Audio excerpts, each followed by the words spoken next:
ఉదయ్ ఇంత ద్రోహం చేస్తాడు అనుకోలేదు. నాకు నినాదాలు పలకాల్సింది ఉదయ్ని. మీరందరూ నాయకత్వం చెప్తా సంగతి. సరదాగా నాయకత్వం పెరిగితే నేను చాలా ఆనందించేవాడిని.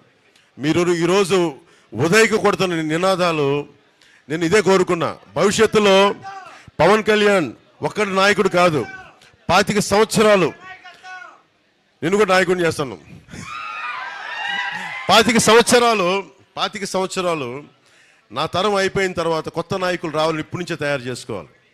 ఒక 25 సంవత్సరాల చెట్టు పంట ఇస్తుంది, అక్కడ ఉన్న కొబ్బరి చెట్టు కొబ్బరి బొండాలు ఇస్తుంటే ఎప్పుడో ఒక 12-15 సంవత్సరాల క్రితం వేస్తే తప్ప ఈరోజు చేతికి పంట రాదు. అలాగే ఈ రోజున నాయకులు నిలబెడితేనే తప్ప రేపు పొద్దున మనకి నిలబడే నాయకులు రారు. అందుకని భవిష్యత్తులో మీ అందరి నుంచి బలమైన నాయకుల్ని వార్డు స్థాయిల్లో, మనకి మున్సిపాలిటీ స్థాయిల్లో, మండల స్థాయిల్లో, నియోజకవర్గపు స్థాయిలో, రాష్ట్ర స్థాయిల్లో, దేశ స్థాయిల్లో కూడా జనసేన బలమైన నాయకుల్ని తయారు చేస్తుంది. దానికి నిదర్శనమే ఈ రోజున మన టీ టైం ఉదయ్ శ్రీనివాస్ గారు. అలాగే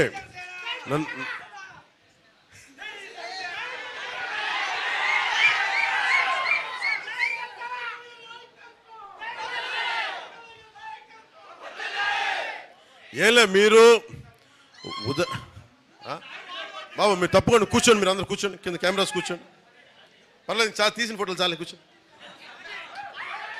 కూర్చో నువ్వు కూడా. ఇంక ఏం చేస్తావు, మోకాలు నిలబట్టలేదా, కూర్చో.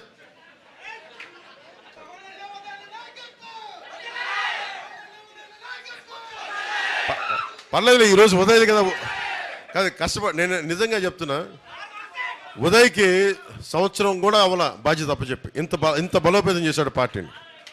అందరినీ కలుపుకెళ్ళాడు, మన నాయకులందరినీ కలుపుకెళ్ళాడు, మన కోసం పనిచేసిన, పార్టీ కోసం పనిచేసిన దాదాపు 10 మంది పైగా నాయకులు రేపొద్దు నేను సత్కరించబోతున్నాను, వారిని గుర్తించబోతున్నాను. వారి సేవల్ని నేను గుర్తించి అందరికీ తెలియజేస్తాను. మన నాయకులందరికీ, మన చల్ల వెంకటలక్ష్మి గారితో సహా ప్రతి ఒక్కరికి నా హృదయపూర్వక ధన్యవాదాలు. నాకేలా ఈసారి చిన్న మెజారిటీతో కాదబ్బా, కొంచెం భారీ మెజారిటీతో గెలిపించాను. ఎందుకంటే నేను ఆలోచిస్తే నేను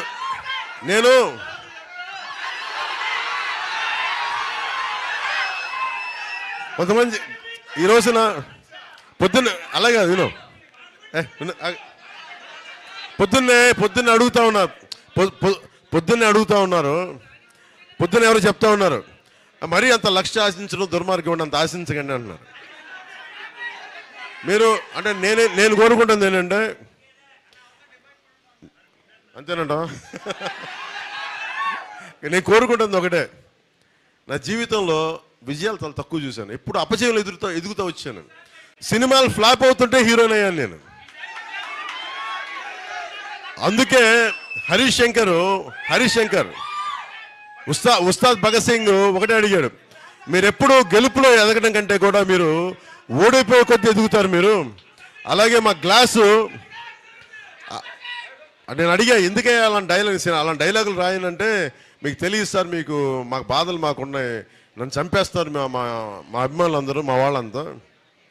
ఒకటే చెప్పాడు, పగిలే కొద్దీ పదునే కొద్ది. అలాగా ఎగ్జాక్ట్లీ అదే చెప్పాలనుకుంటా. వైసీపీకి ఏంటి అలవాటు చేసుకుందాం. ఫస్ట్ చెప్పండి, వైసీపీ ఏంటి,